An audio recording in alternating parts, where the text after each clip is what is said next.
This is the video for Unit 9, Lesson 5, solving for missing angles using trig and applications.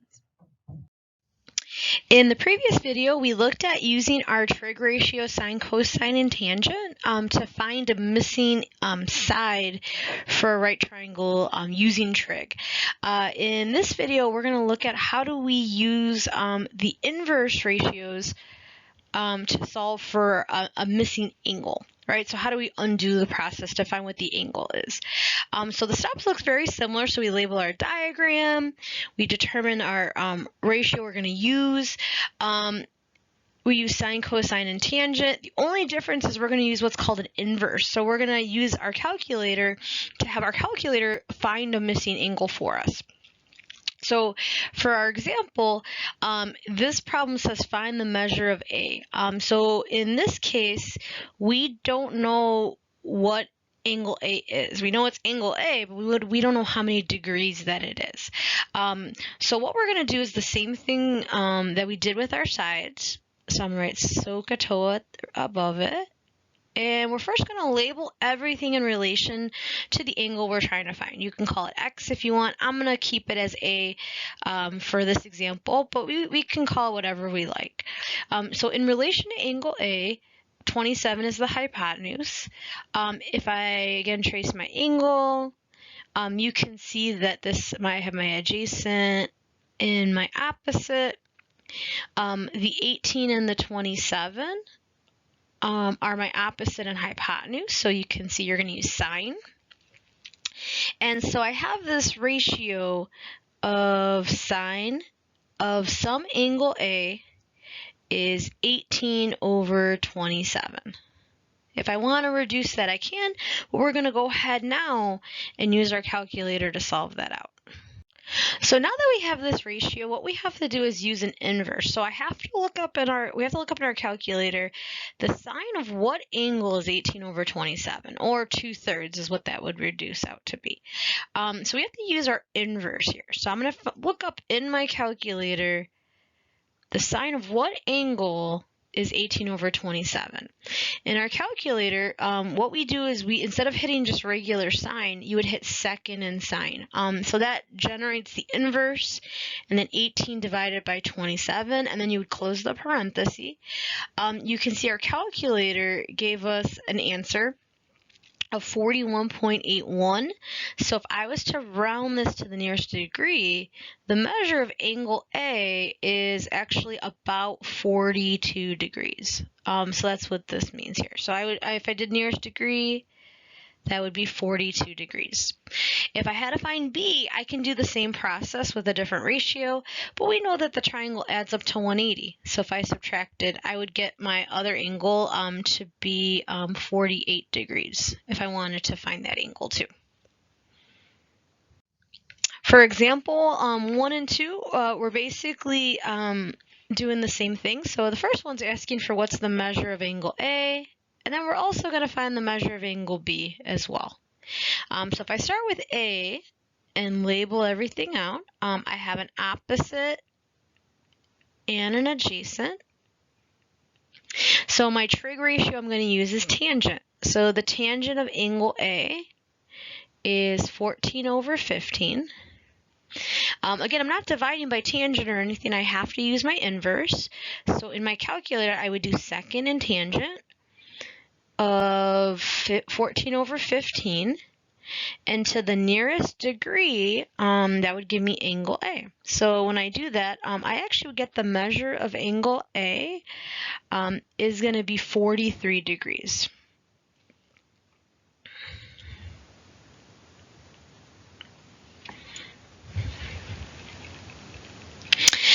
If I was to go ahead now and find B, I can do the same process for angle B, but I know that this adds up to 180. So if I subtract from 180, because I know B plus 43 plus 90 is 180. So I actually know that the measure of angle B, when I subtract that, is going to be 47 degrees. And that would be my final answer. In this next example, this is one where you have all three sides, and it's just asking for one angle. I don't know what this angle is, so I'm going to maybe just call it x for right now. I want to find what x is. And if I label everything in relation to that angle, I have my opposite, my hypotenuse,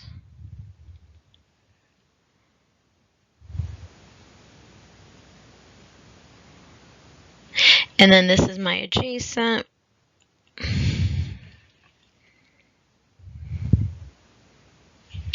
And so when I write this out, I can either say the sine of x is 72 over 90.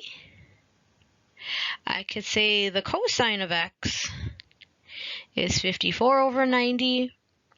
Or I could say the tangent of x is 72 over 54. All of these would get me the same exact answer, so I actually don't have to do all three. I only need to do one of them. So when we go ahead and solve this out,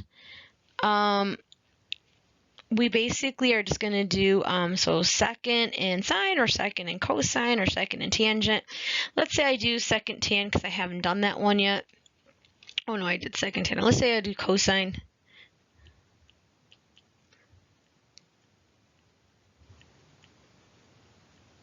That's going to end up giving me 53 degrees.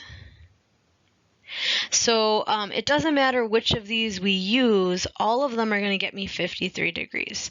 So you don't have to do all three. We actually get this to be 53 degrees. I'm going to say x is 53 degrees. Other type of problems we're going to see are angle of elevation and depression. So angle of elevation is when you look up at a point in the distance. So like if I'm, let's say, this is like a person right here. The way you pivot your head up to look up at something, like let's say I'm looking up at the Sears Tower or the top of the building or something, the way I pivot my head to look upwards at something is angle of elevation. So that's your line of sight, and then how you pivot your head upwards to look at something. Angle of depression is when you look down at something. So if you're on, like, let's say a building and you're looking down at like some cars, or you're looking downward at a person and you're on a balcony. So they're treated very similarly. You're going to see these are alternate interior angles that you have. So if two people are looking at each other, they're actually looking at each other with the same angle. Just one's looking up, one's looking down. And so we're going to use that to create, when needed, we can create right triangles with that line of sight and how you're looking upwards or downwards at something. On this first example, we're going to be drawing a diagram and solving. So it says we have an observer on a boat 360 meters away from the base of a cliff. So I'm going to go ahead and start circling my values. It has an angle of elevation of 25, and what's the height of the cliff? So what we have here is we have some observer, and I'm going to draw a person here.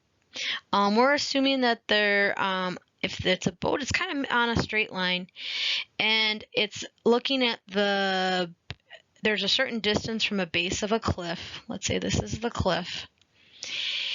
And they are 360 meters away. And then they're looking up at the top of the cliff. So we're looking up, I got like this dashed line right here. So that line of sight looking up at the top of the cliff, they tell us is 25 degrees. I can assume the cliff and the base make a right angle. And the goal of the problem is to find the height of the cliff. I don't know what that is, so I'm going to call that x. So really what these always boil down to is making some sort of right triangle. And you can see we have to use trigonometry. This isn't Pythagorean theorem we can use. There's no special right triangle here. So if we go ahead and think about SOHCAHTOA again, we would just set up a ratio and solve. The hardest part is always drawing the diagram and labeling.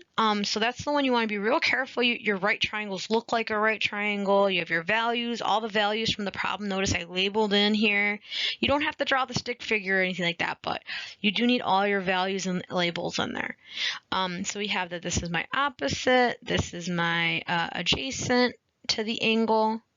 So I'm going to use tangent. So my tangent of 25 is x over 360. And then you're going to cross multiply and solve.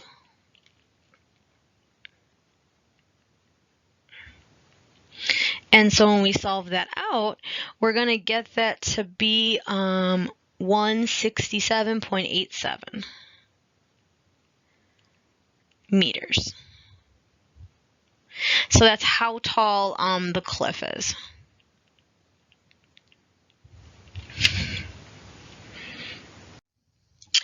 In this last example, it says from an airplane at an altitude or height of 1,200 meters, the angle of depression to a rock on the ground is 28 degrees and find the distance. So we know we have the ground, and let's say we have some rock here. We have an airplane that has a vertical distance they're giving us. So I'm going to take all of these values and place them into our problem. So the plane is 1,200 meters. If the plane was going straight, it would be parallel to the ground. If it's looking down,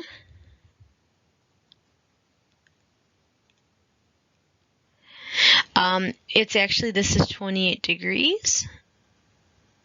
So the most common mistake that students make is they'll accidentally put the 28 in the lower piece. So that's if the plane was then all of a sudden looking like straight down. That wouldn't really work, make sense. We're actually going to use alternate interior angles here. So this is also 28 degrees. And we're usually going to find it's easier to use the angle we make it on the bottom. So every angle of depression problem essentially can become an angle of elevation problem.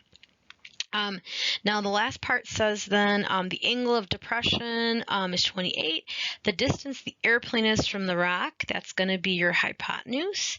And now we're just going to go ahead and solve. So if I label this out, this is my opposite now because I'm using this 28. This is my hypotenuse. I have the sine of 28 is 1,200 over x. And then I'm going to go ahead and cross multiply and solve. So if we go ahead and do that, x times the sine of 28, 1,200. And then we're going to divide by the sine of 28.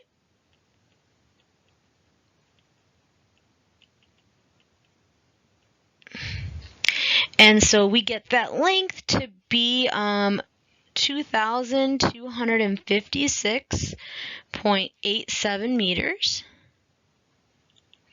which makes sense because that's the hypotenuse, so that should be your biggest value. So that's going to be bigger than 1,200. And that would be my final answer. So when you're doing this, you want to have a diagram, you want to have it labeled, and then your final answer, you want to have units with your answer. If you have any questions, you can ask in class, sign up for T-Will time, or go to the center.